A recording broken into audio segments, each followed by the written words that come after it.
The coat is either just just a fashion coat, but didn't think of it. Well, normally this woman wears a lot of very high level designer things, $1,000 outfits plus, Indeed. and she's suddenly wearing a $39, £29 jacket from Zara. That ain't coincidence. A member of her staff would have said, if you're not trying to make a message, trust me, you are. You take it off. I mean, if I was a member of her staff, I would have dragged that off her, kicking and screaming to make her not wear it.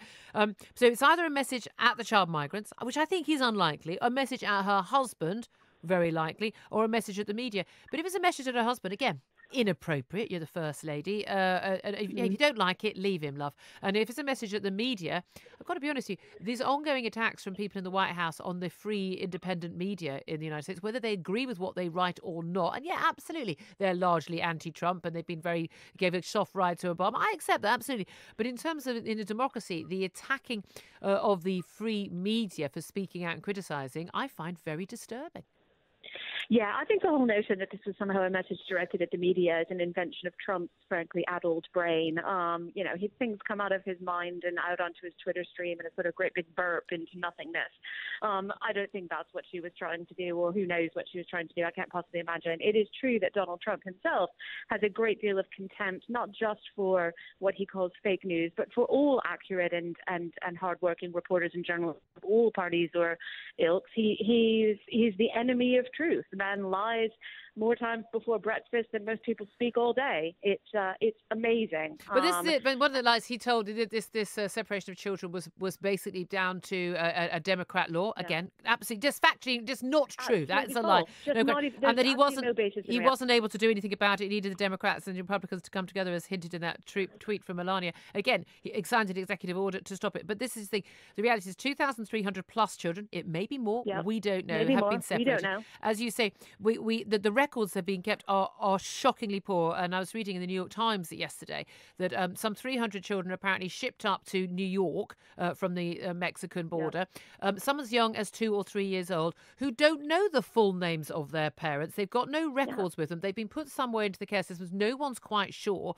There's no record of who they are, who their parents are. We've now got a load of Central American and South American governments and consulates now trying to track down where these children were taken. And as you say, put into a care system where, as we all know, thanks to the opioid crisis and various other issues in America, the care system in America is already in crisis, taking children away from parents who, yes, have entered the country illegally and don't have a right to be in the country, but are capable of taking care of their children and loving them. I find utterly bizarre when they can't look after the kids who are being neglected or abused by their parents. It is quite bizarre. And if we were reading about this happening in an African country or somewhere in Central America or Asia, we might shrug our shoulders and go, well, third world.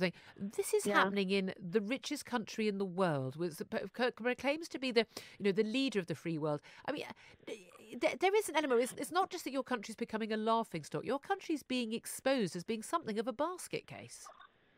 Well, it's turning into more than a basket case. The behavior of the president and his administration is exactly the behavior equivalent to what we've seen. It's not new in the world history. We've seen this in Soviet regimes. We've seen this in Central and South American regimes, which are disappearing people, taking them away into the system and then and just simply losing them, making it impossible to identify, doing that to children. I mean, we've seen this kind of cruelty in the world before. I mean, God knows there's been some appalling episodes in American history as well. But in this particular case, what we are seeing is right before our eyes at rapid speed, the formation of policies that can only be described as totalitarian and which must be opposed and are being opposed by Americans right, left and center. This is not a partisan issue. This is a humanity issue. And I think the American people are as outraged by their president's actions as we are.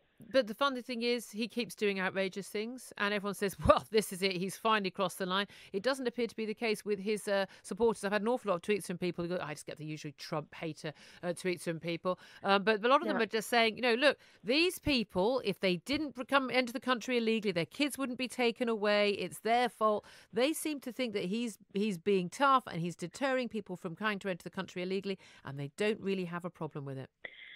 Well, gosh, I hate to go into these analogies, but every right-wing authoritarian, totalitarian dictatorship has its supporters. Certainly, the Nazi regime had enthusiastic supporters who thought it was fantastic what was happening to the Gypsies and the Jews and under that regime. That doesn't make it right, and it certainly doesn't reflect the overwhelming will of the American people. You're seeing Trump has enjoyed remarkably strong support from within his partisan base because of the partisanship of American politics, which is very, very severe at this point in history. There's almost nothing that a leader of either party can do to completely lose the faith of the majority of his or her own party's supporters. But in this case, Trump is actually not enjoying as much support, even from his Republican base, as he is on other issues, because it's just so transparently a hideously wrong policy. Yeah, absolutely. So, by the way, 3 times more expensive to keep children under these conditions would be to simply return them to their parents and allow their parents to care for them. Absolutely. Go, Karen, we'll have to leave it there, but thank you very much, indeed, former Vice Chair of Democrats Abroad. We have this week spoken to Republicans on this issue, hearing both sides, no question at all. But again, if you think there are two sides on whether 2-year-olds should be snatched from their parents and left crying in a cage, then frankly, you need help.